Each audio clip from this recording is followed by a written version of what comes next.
nuestras leyes, jóvenes. Nadie va a venir a pisotear nuestro país, nuestra tierra.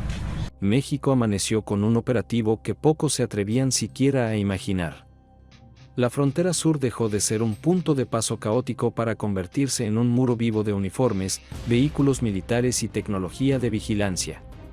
Desde el amanecer, helicópteros sobrevolaron las montañas de Chiapas, drones equipados con cámaras térmicas patrullaron los ríos y cientos de elementos de la Guardia Nacional formaron un cerco infranqueable en las rutas que antes eran utilizadas por caravanas migrantes. La orden fue clara y contundente: frenar el avance de los grupos que pretendían ingresar en masa al territorio mexicano. Por primera vez en mucho tiempo, el país decidió enviar un mensaje inequívoco al mundo: el control de la frontera ya no estaría en manos de coyotes, traficantes ni de la improvisación, sino del Estado mexicano. La magnitud del operativo sorprendió incluso a los habitantes locales, que estaban acostumbrados a ver pasar a cientos de personas cada día. Esta vez, lo que encontraron fue un despliegue militar pocas veces visto en la región. Decenas de camiones de transporte blindado avanzaron por carreteras rurales, bloqueando accesos improvisados, mientras que en los puentes fronterizos la fila de agentes se extendía hasta donde alcanzaba la vista. No se trataba de un movimiento simbólico, era un cambio real en la política migratoria. Al caer la tarde, ya circulaban las primeras imágenes en redes sociales: miles de migrantes, exhaustos tras semanas de caminata, enfrentándose a la dura realidad de un muro humano que parecía imposible de superar. Los comentarios se multiplicaron de inmediato: para algunos era un acto de soberanía necesario, para otros un endurecimiento que dejaba atrapadas a familias enteras en condiciones extremas. Las cámaras captaron escenas de tensión. Madres con niños en brazos intentando dialogar con los oficiales, jóvenes buscando rutas alternativas por la selva, grupos que se organizaron para intentar cruzar en masa y fueron dispersados con drones de vigilancia que transmitían en tiempo real a los centros de mando. El gobierno de México había decidido que este sería un punto de inflexión, y las órdenes incluían no solo detener el flujo, sino también desmantelar los improvisados albergues que solían levantarse en ciudades fronterizas. En Tapachula, uno de los focos principales, las autoridades comenzaron a desalojar espacios que habían funcionado durante años como refugio improvisado. El mensaje era claro: la era de las caravanas libres estaba llegando a su fin. Mientras tanto, la tensión se extendió hacia el norte. El eco del operativo corrió rápidamente por todo el continente. En ciudades de Estados Unidos, las cadenas de noticias hablaban de un giro radical en la estrategia mexicana, y analistas coincidían en que no se trataba de una acción aislada. México estaba marcando un antes y un después en la manera en que enfrentaba la migración masiva. Lo que antes se percibía como un tránsito tolerado, hoy se convertía en una frontera blindada. Y este primer día fue apenas el inicio de lo que algunos medios ya llamaban el Cerco del Sur. Las reacciones no tardaron en llegar. Apenas horas después de que las imágenes del operativo recorrieran noticieros y redes sociales, la Casa Blanca emitió un comunicado contundente. Donald Trump, fiel a su estilo, no perdió la oportunidad de atribuirse parte del mérito. En una conferencia improvisada, declaró que México había despertado gracias a su presión, y que lo que estaba ocurriendo en la frontera sur era una victoria para Estados Unidos. Sus palabras encendieron la polémica: ¿era este un movimiento autónomo de México o el resultado de la presión política y económica que Trump ejercía desde hace meses? Los titulares se dividieron entre quienes hablaban de soberanía y quienes aseguraban que el país estaba cediendo ante el vecino del norte. Pero no solo Washington reaccionó. En cuestión de horas, organismos internacionales de derechos humanos comenzaron a levantar la voz.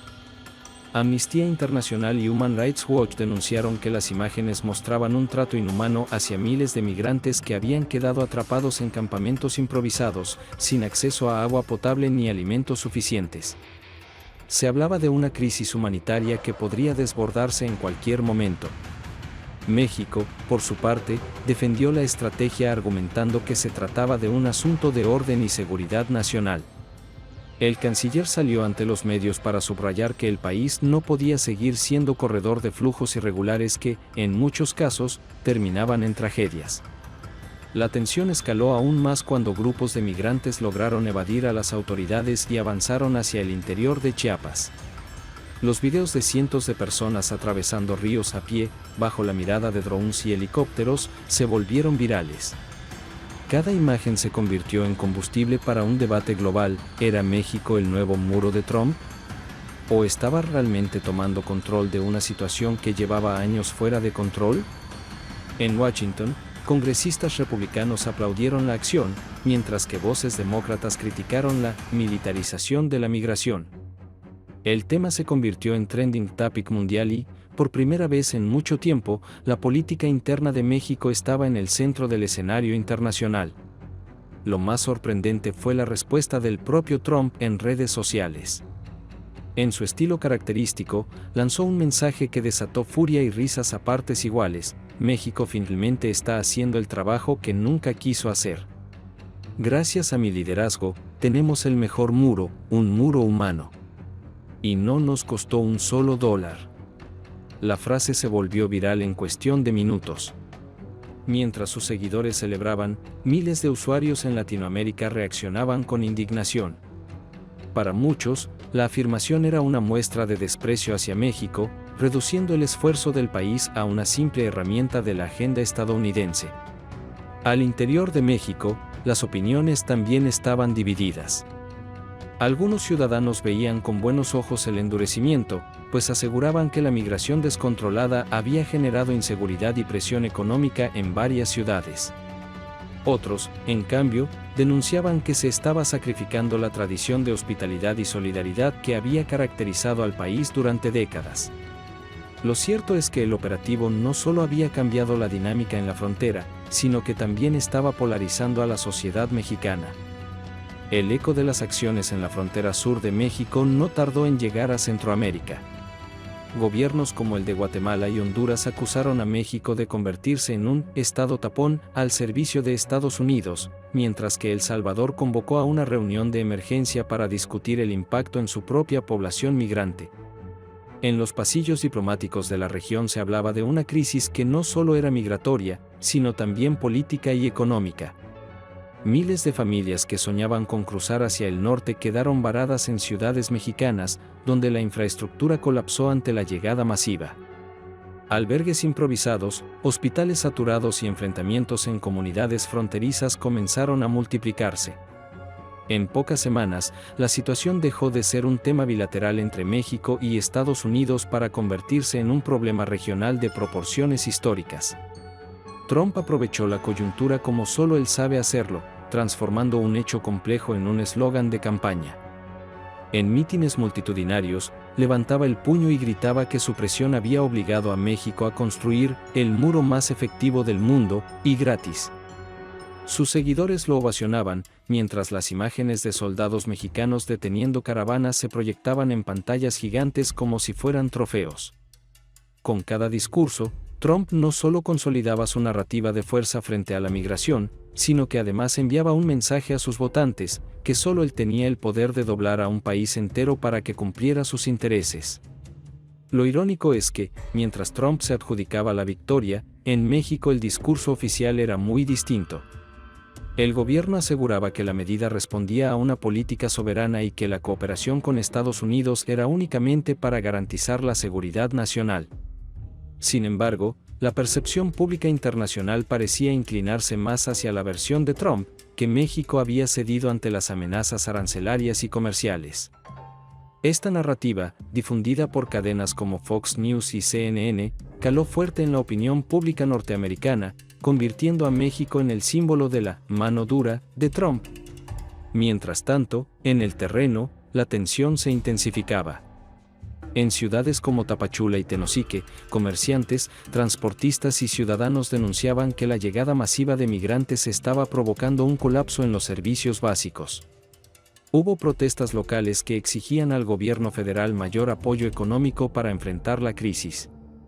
En paralelo, activistas de derechos humanos organizaban marchas en Ciudad de México y Guadalajara bajo consignas como "México no es el muro de Trump" y "Ningún ser humano es ilegal". El país se encontraba en una encrucijada moral y política: proteger sus fronteras o mantener la tradición de solidaridad hacia quienes huían de la violencia y la pobreza. En el extranjero, organismos internacionales advirtieron que México corría el riesgo de dañar irreversiblemente su imagen como nación defensora de los derechos humanos. La ONU convocó a una sesión especial para tratar el tema, y varios países europeos cuestionaron abiertamente el papel que México estaba asumiendo. Lo que comenzó como un operativo fronterizo se había convertido en un tema geopolítico global, en el que la reputación de todo un país estaba en juego. Pero había otra cara de la moneda. En algunos sectores de la sociedad mexicana, especialmente en los estados del norte, la percepción era que finalmente se estaba actuando con firmeza. Empresarios, agricultores y ciudadanos de ciudades fronterizas argumentaban que la migración irregular había afectado gravemente la economía local y que el endurecimiento era una medida necesaria. Esta división interna alimentaba un debate nacional cada vez más encendido: ¿estaba México defendiendo su soberanía o estaba siendo utilizado como peón en la estrategia electoral de Donald Trump? Las consecuencias políticas también se hicieron sentir. Partidos de oposición comenzaron a utilizar el tema como bandera para criticar al gobierno en turno, acusándolo de debilidad y sumisión ante Washington. En las redes sociales, el tema se volvió una guerra de narrativas: mientras unos celebraban la mano dura, otros denunciaban la pérdida de humanidad. Hashtags como #México no es muro y #soberanía ya se enfrentaban a otros como #orden en la frontera y #primero México.